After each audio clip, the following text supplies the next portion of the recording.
Thank you for joining us today. I am Elisa Garn, CTO and excuse me. Oh my goodness, not misrepresent. I don't want to misrepresent my talent ability here. Like I am not a tech person, not a CTO, CEO and founder of Level Next, the mentor matching marketplace.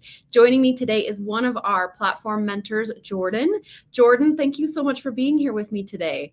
Thank you for having me. This is super exciting, and I'm excited to jump into whatever you're going to throw at me. Well, I mean, to just do introductions, you're probably closer to a CTO than I ever will be, even though you're not a CTO. But let's start there. Let's do an introduction. Just tell us a little bit about you, and I'm going to be learning right alongside our audience since this is our first conversation together. Yeah, I also don't want to misrepresent myself, but I am not. Although I've worked in many tech spaces, I am not on the what would traditionally be called the tech side of things. I don't code, not an engineer. I've primarily been on the operation side of things and a little bit of marketing and sales as well. As most people know from startups or growth level companies, you wear a lot of hats, and so that's my my go-to is being a jack of all trades and really learning along the way. So I kind of fell somewhat backwards into tech with my first role at Uber when it was really early on. And at the time, you know, this is pre Uber X. It was only private cars, and I didn't even know what rideshare was. No one knew what rideshare was, and I just thought, well, this seems like a company that's got really good values. It's got really good energy. It's got a lot of room to be innovative and creative. And so regardless of whatever this product is, I want to be with these people. And so that's how I applied and joined, and I've been in tech ever since. Again, kind of doing everything from launching cities and launching ideas and you know, building models to really being out there pounding the pavement and creating that kind of light bulb moment for people that, you know, sometimes that education is necessary with new platforms and new concepts that are, you know, out of the blue that we're you know, influencing stagnant industries otherwise. Yeah. Oh, that's great. That's a great introduction. And I certainly didn't want to misrepresent your technical capabilities, but I can guarantee you're still farther down that path than I am. My coding expertise stopped once MySpace died. Once I didn't have to learn how to code HTML to add glitter to my profile, I was out. You're dating both of us because you might talking about MySpace, but I'm with you, but 100%. For our younger audience, MySpace was kind of like the Instagram and Facebook of our generation. Yeah. Absolutely. Well, great. So, and tell me, like, where in the world are you? Like, where are you living? I'm in San Diego, California. So, in my opinion, the best place you could possibly live, although I'm not originally from here. So you might get a hint of East Coast-iness from me in my hopefully not a New Jersey or Philadelphia accent, but sometimes I talk fast, I talk a lot, and I get very passionate about topics that I care for. And so people can usually pinpoint me as an East Coaster pretty fast, even though I am. Well, especially on the West Coast, I imagine. Yeah. There's certain parties that you can go to where you stand out a little bit. Yeah, people, for the first few years I was here, I was told I need to calm down and relax quite a bit. Oh. But I think that living here for now 13 years has probably added quite a bit of time on my life and reduced a lot of stress in my existence. And so I'm very thankful to kind of be a balance now between the two. Very cool. So living coast to coast, and I'm curious, like with your background and especially working so heavily in tech for most of your career, how has that worked in environment? Have these positions typically been remote or hybrid, in office? What does your work environment look like? Up until COVID, I was always in office. I had the benefit of being part of that early autonomous San Diego Uber team when it was really city-specific business. From there, my next role, I was with a company called Quick, which was also kind of a matching platform, but for hospitality. I was the GM of San Diego to start, so I launched our first market outside of its headquarters, and so again, San Diego specific. And then after that, was with a company that was also based in San Diego. Then once COVID hit, things became remote, and the next opportunities I kind of took on from there all were just remote by default. And I think that it's a really great thing that it opens so much more opportunity for so many more people to be able to look at when they're job searching or when they're looking for, their next move. Although I will say, I am a very much a proponent of that of the office culture too. So I like the mix. I'm not 100% work from home. If I had a choice, I'm not 100% office. I like, maybe the flexibility to pick 2-3 days to be in the office and the 2-3 days to not be in the office is really ideal for me because I think there's so much benefit for both. And I could talk all day about some of the challenges through working at home and having teams, try to function that way. But I could also talk all day about some of the benefits from working from home from a personal perspective and being able to have, time with my kids and being able to be more accessible for things that are outside of my work life. So I think both are huge. So that's interesting, kind of like branching off of that particular topic. So how have you seen COVID, remote work? I think that it's definitely been exacerbated over the last couple of years, but how is this affecting what used to be traditional mentorship, where you would go in office and you had a manager or a team and you had that in-person connection? How have you seen it impact the accessibility and even just like the experience of how, like you and I, when we were younger in our careers, were being mentored and the shift that's happened since then? I think it's one of the areas that it hurts the most, right? Because being a mentor, being a good leader is really all about, the connection with people.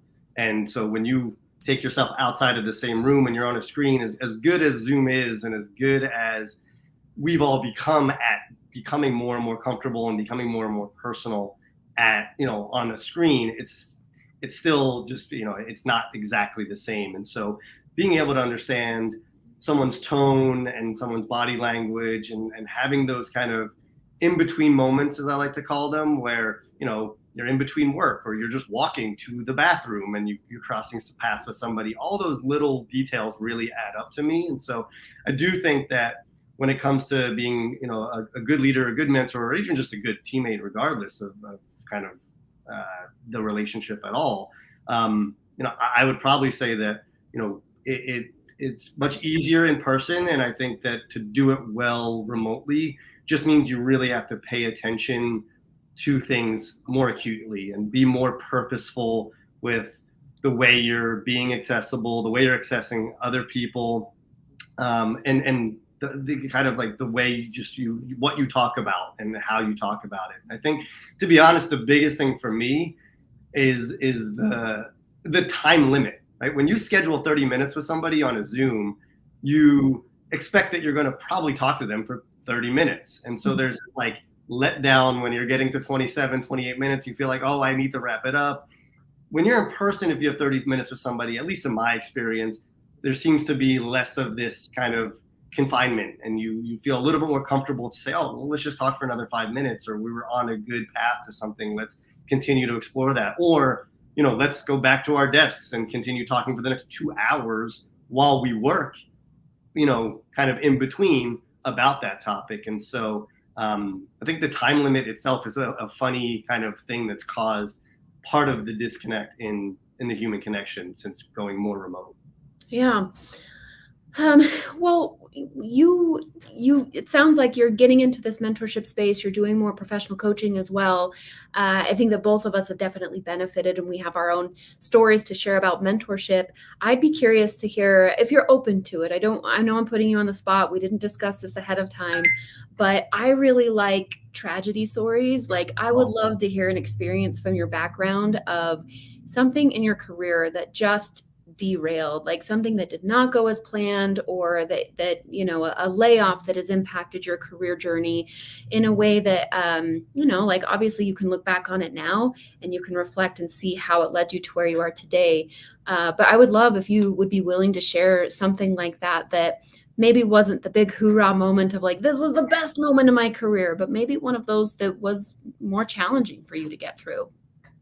Yeah, I think COVID was big. I hate to keep going back to it, and that's everything everybody talks about all the time. But I was was managing quite a few people at the time, and we had to do some severe layoffs. And I was on the giving end of the layoffs instead of the receiving end in that case. And it was the hardest thing I've ever done emotionally. And it was, again, all remote. So you can't even, these are people that you become friends with, you've worked really closely with, you hung out socially with, and you care for on a level beyond the work, as well as respect them so much, and they don't deserve that in that case, because it was at no fault of theirs. It was an industry change, a global change that forced this on businesses in some cases.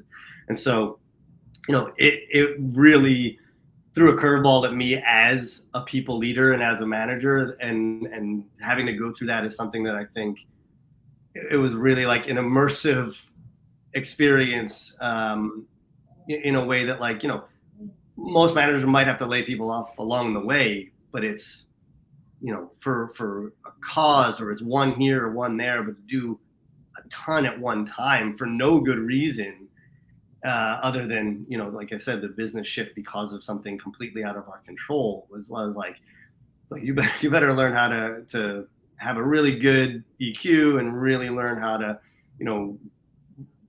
understand the situation, understand the situation people individually are in, and manage that well. And luckily, I feel like I came out of it, with some better managerial skills, but more importantly to me is that stayed connected to a lot of those people that unfortunately I had to have that conversation with, and it showed me that they understood it, and obviously I did an okay job at breaching it, and it didn't ruin the underlying good relationships that we have built up over time. And so I think that probably one of the bigger experiences that I've had to go through, that I was completely unprepared and unexpected to me.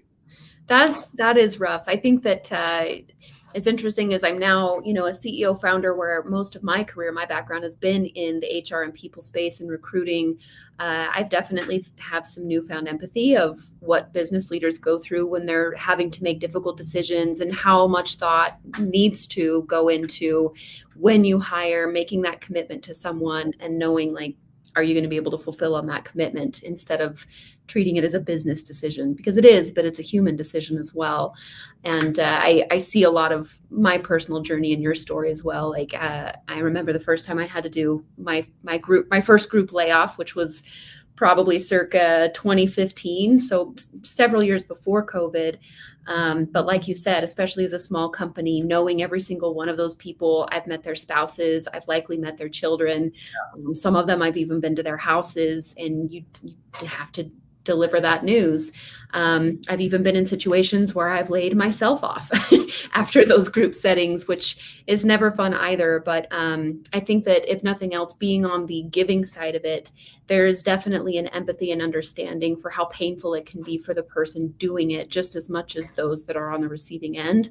And survivor's guilt is very real in that respect too. The people that stay on board after going through an experience like that, of wondering, like, why me, and how come this person's gone and I'm still here, and it's not fair. And there's a lot of emotional baggage that comes with those experiences holistically. So I appreciate you sharing that. Another question that I have for you in this space, mentorship in general, it's such a personal journey. And I think that when you're trying to figure out sometimes mentorship just happens, right? Organically. We connect with somebody, we reach out to someone, maybe we run into them at a coffee shop and start up a conversation in line. But when you're doing it intentionally, like Level Next is facilitating, where you want to mentor, you're going to this group of people that have already said yes, and you're just trying to find your chemistry and fit. What are some of the things that you would be looking for on either side of that? Like, if you're the one coming to, or if you're the one being found, what are some of those points that come together to help you know if there's going to be chemistry in a longer term, developed relationship there? Yeah, I think for me, like, the two words that immediately come to mind are authenticity and action. Right? So number one, the authenticity. I think a lot of people think they're good leaders because they're, quote, good people, right? Or they just have a good sense of, I'm comfortable around people. I can talk to anyone. I must be a good leader. I must be a good mentor because I'm just a people person. And I think that mentorship is a purposeful thing, and being a good leader is a purposeful thing. And I think having those qualities naturally is a really good starting place. But you should definitely always be kind of honing those skills and sharpening that sword, I think is the term, because there are things that you can do that are more technical, or there's research, and there's all these things that you can lean on that make you a better leader and a better quote people person than just your natural ability. So it's a combination of those. Although the authenticity comes in when you're still being a human being about it, and you're still caring about that person and caring about what they're trying to do. Because if you're purely just regurgitating mentorship books that you've read, leadership articles that you've seen, it's very obvious. And talking about personal experiences, I mean, I've had managers that are, they're just saying what they read. And it's like, I don't know if you actually believe these things. I don't know if you're actually, relating to me as a person, hearing what I'm saying, or you're just kind of saying, oh, I saw this post on LinkedIn, or I read this book, and like those are mentor things, so I'm supposed to say those things.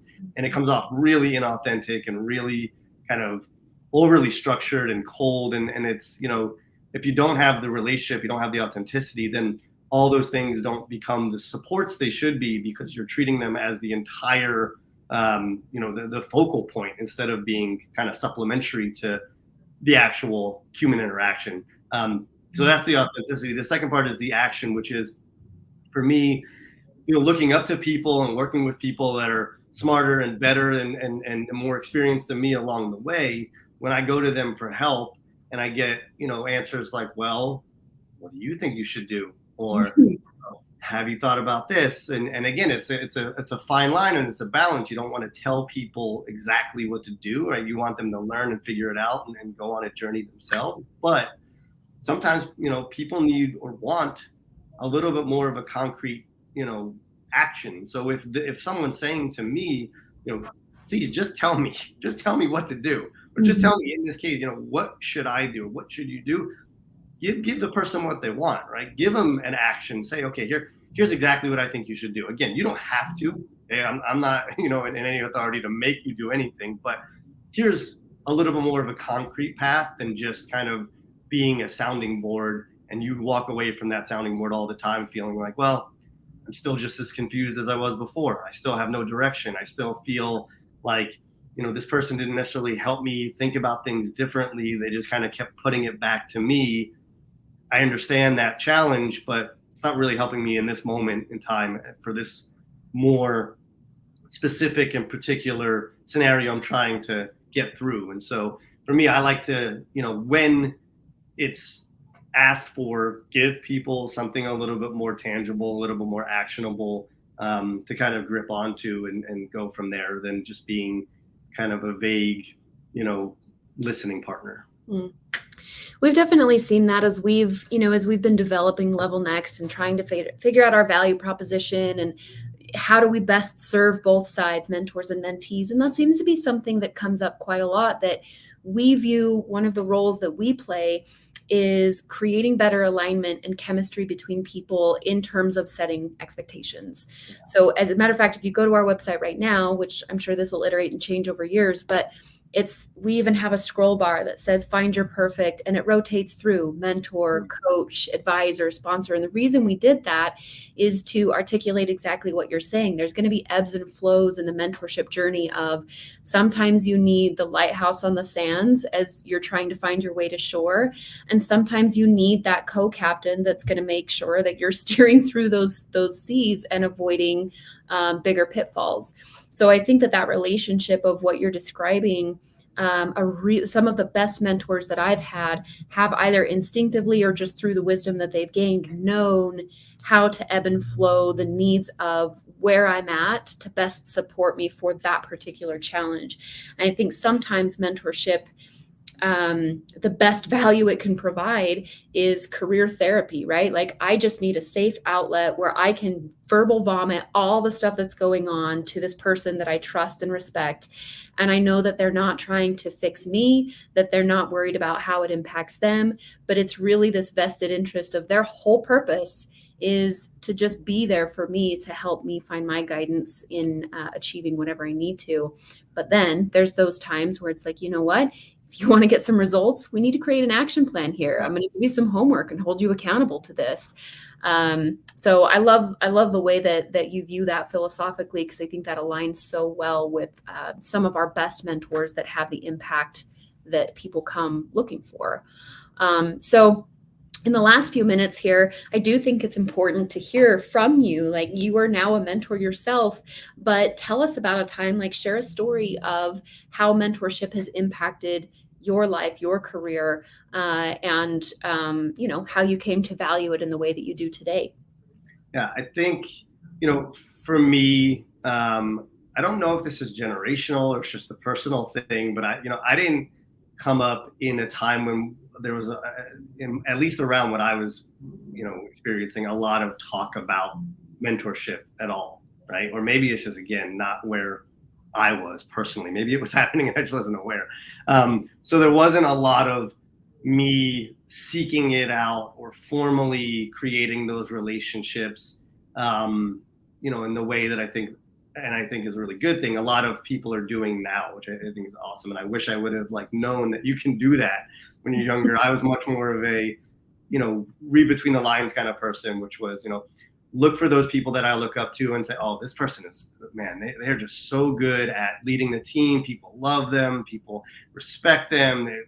They have such a good heart and a good kind of emotional sense of people, or people are really smart. They're really good at what they do. They're successful at what they do. And instead of, again, going after them, directly and saying, hey, I want you to be my mentor, I kind of sat back and said, okay, I'm going to watch and I'm going to learn and I'm going to take the notes and I'm going to try to, steal the bits and pieces that I think are, making this person someone that I look up to, and how do I kind of plug them into what I am, and how do I be that? And so, I think being in tech, it's a young industry where all tech tends to be young, especially when you're at startups, right? And so, and I can continue to get older, and so I'm kind of automatically, have this wealth of experience that people I'm working with often don't.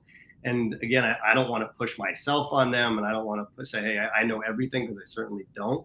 But I think that I've become good at recognizing, oh, this person, while they might not be asking for it and they might not be doing, I think they're doing what I was doing. I think that they're starting to kind of watch me from afar, and they're trying, and they're starting to steal bits and pieces of what I'm saying and doing. And and then I'll kind of use it as an opportunity to kind of say to them, hey, I see what you're doing, and I did it too, and I think it's great. And we don't have to make this like a formal, structured thing if that's not what you're looking for, that's not what you're comfortable with. But since we're now on the same page, kind of behind the scenes, let me know if there's little things I can kind of feed your way, or kind of give you a heads up on, or help you facilitate in your growth process. And so, I don't know if that answers your question, but I think, but for me, it was, like I said, it was about just really paying attention. And then again, I'm about being actionable. So paying attention and then saying, okay, I'm going to do that thing I just saw. I'm going to do that, the next opportunity I get. I think that's a term that I refer to as silent mentorship. I view this to be in what you're talking about: observing behaviors, looking at role models, reading books. Sometimes there's even celebrities that we tend to, look from anywhere, right? Yeah. But, with that, I think the next step is, a lot of times when we're observing behavior and we're not engaging with the mentor directly, we're not getting the full impact of that wisdom transfer of why are you approaching it that way? Why use that language instead of this language? Help me understand your thought process of the decision that you made here. And just, just thinking through the impact, where sometimes the best, even in design, as an example, branding and design is a perfect example of this, where you can look at a great ad and you see it and it looks so easy. It's so simple. And those are the best ads, because they are the hardest to achieve. And I think with mentorship, it's very similar, where when you're observing the amazing impact that people like you and others that we've watched over our careers that have, been successful through our eyes, it looks so easy, it looks so simple, but all of the work and experience that they had to go through to get to that simplicity is really where the wisdom lies. Like that's the stuff between the ears that I feel like a more engaged mentorship relationship can come into play and really help amplify the impact of what you're trying to accomplish through that observed behavior. Yeah, I think that like, it kind of goes a little bit back to what I was saying before about like when some people, when you think you're just a natural at working with people or a natural leader of people, you don't flex the muscle and you don't practice it and you're not really engaged in it. That's where it kind of starts to go off the rails a little bit. And to be honest, like I think that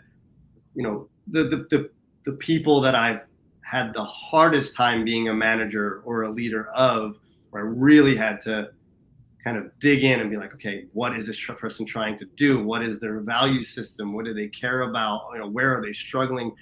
What is maybe their issue with me? And like, that's where it kind of showed me, oh, like being a natural people person isn't going to get you all the way there, and so I had to, I would leave conversations just exhausted, and I'm like, wow, I didn't know it could be so much work, so much effort, yet so rewarding to like try to be a good people person, for lack of a better term. So hard, right? Mm-hmm. But when you're doing it right, that's work in itself. To be a good manager is not just being, a friendly person. It's being, giving hard feedback, giving good criticism, giving good positive, opportunities too. And so it should feel like, to me at least, it should feel like work, even just being in the conversation with people, because if you're being a good mentor, a good leader, you are working at doing it. You're not just, well, we're just chatting, because then that person's not getting everything out of you that they really should be getting.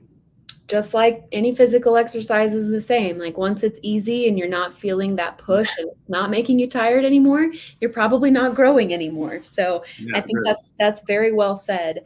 I know we'll probably be talking again on a future session, but Jordan, I just really appreciate your time today. For those that are interested, Jordan is available. He is one of our mentors on levelnext.com. So you can quickly head over there and set up a profile and get him your application, because I know that he would be excited to hear from you as well. So until next time, thanks again for tuning in. And Jordan, I look forward to chatting with you again very soon. Absolutely. Thank you. See ya.